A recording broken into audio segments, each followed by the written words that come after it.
Good evening, ladies and gentlemen. It is August 4th, the day of the break, or the first day of our monsoon break that I was talking about on my last video. Here, this is going to be a short video, probably no more than 10 minutes long. I'm going to try to keep it brief. As some of you might have heard yesterday, August 3rd, at around 4:30 p.m., there was a tornado that touched down in central Phoenix.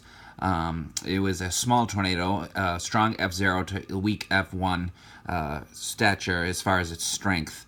But we're going more with an F0 type winds, probably around 75 miles an hour or so, with slightly higher gusts. It was a very small tornado, more like a landspout. It wasn't really classified as a supercell tornado. Those are going to come later on during the monsoon as we head towards mid to late September into early to mid-October time frame. And just going to give you a little outlook here on what we're to expect here for the month of August. For the rest of the month, what we're looking at in terms of where above normal rainfall is going to be. Most likely scenarios that parts of northern and southern Arizona are going to see above average rainfall, with a good part of the deep south seeing above average rainfall across the area at this time. And as we start heading on towards late August, we're going to start seeing cold fronts move in, and we're going to start seeing monsoon moisture interact with the faster jet stream, and stronger winds aloft will help to create more wind shear. And kind of like, yesterday, we had some strong wind shear of up to about 30 to 35 knots at around 20,000 feet, and some low-level southerly winds blowing into the storms. So it helped to create a very volatile atmosphere yesterday. We had kilojoules of CAPE up to around almost 2,000 kilojoules. It was quite an impressive day nonetheless. We had storms that came in from the east, storms that came in from the west, and kind of collided over the valley, dumping anywhere from as little as a half an inch to as much as 3 or 4 inches of rain, depending upon location. So it was an active day. They did take on several weak supercell-like structures, but they were not classic supercells by any means. But there was, again, a confirmed tornado or landspout tornado, which is basically a tornado that is not from a supercell thunderstorm. It's basically from a multi-cluster storm cells that develop and can produce tornadoes, but they're far weaker. And most of the time these develop from the ground up. But the part of the cloud, if you look in the video on the news, a lot of that cloud was actually joining the dust at the bottom of the storm. So some would argue that was not even a landspout tornado, but in fact, indeed, a real tornado from the thunderstorm. So it did take on weak characteristics of a supercell. Let's look at the month of September, see what we got going on. This is going to be the fun month, and we're getting mixed signals right now. Some models are saying it's going to be dry, others are saying it's going to be wet, but much of southern Mexico here, northern Mexico here is going to be wetter than normal. And if we start having cold fronts coming in from the west, it's going to pull that moisture northward with a fast jet stream, wind shear aloft.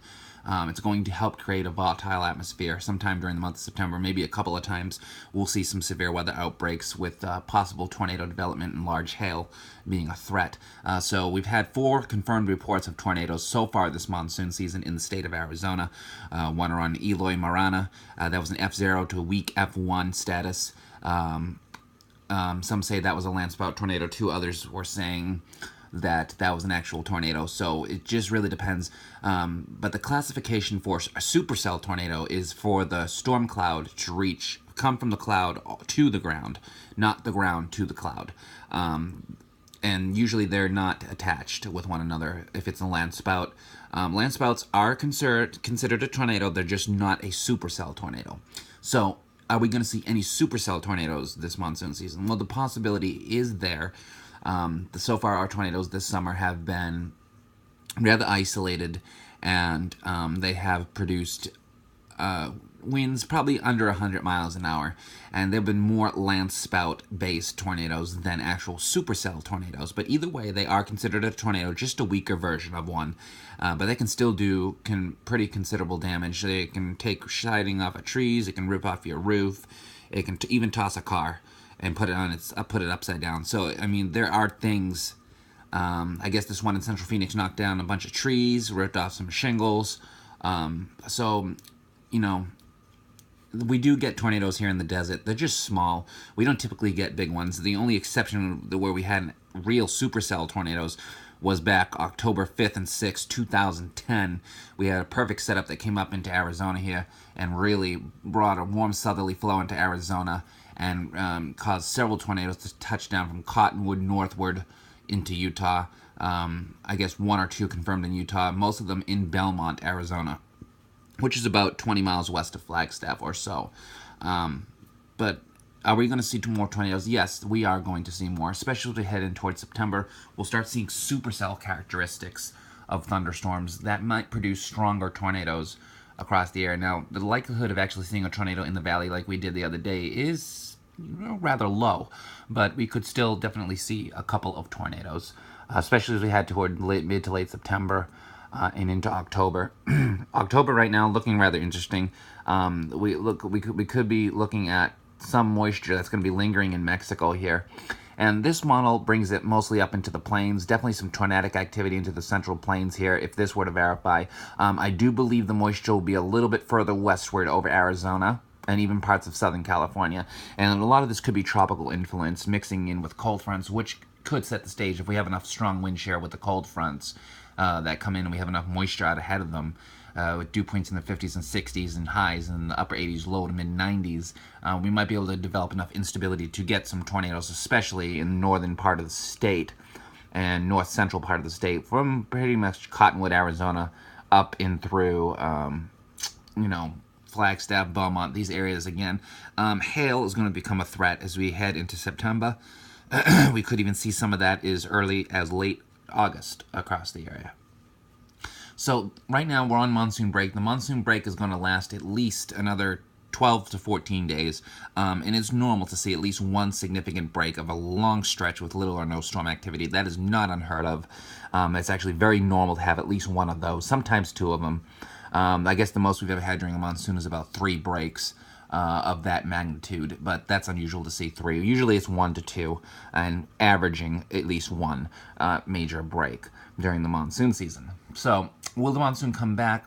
The answer is yes. Probably not in a robust fashion as it was, but it's still going to come back either way, and we're going to have to start factoring in severe weather as we start heading into late August, September, and October. So October is looking wet at this time for much of Arizona. Even though it's not much green here, we're still looking relatively wet across the area with possible supercell thunderstorms, hailstorms, lightning storms, and possible tornadic activity.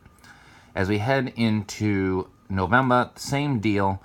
We have some moisture that resides in northern Mexico, and it might interact with cold fronts, and this is what it's showing here is a wet signal over parts of New Mexico, Colorado, Utah, Southern California, and much of Arizona and North Mexico. Again, we could be looking at cold fronts or cut-off low-pressure systems that spin out the California coast, pump warm, moist, humid air in from Mexico off the ocean into the Arizona deserts and into the deserts of the Southwest period.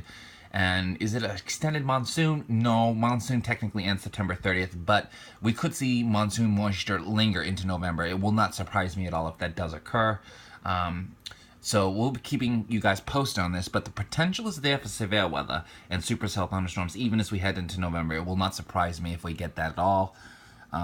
Heading into the month of December, this is where the moisture becomes from a different source now. This could be what we call a wet enso-neutral.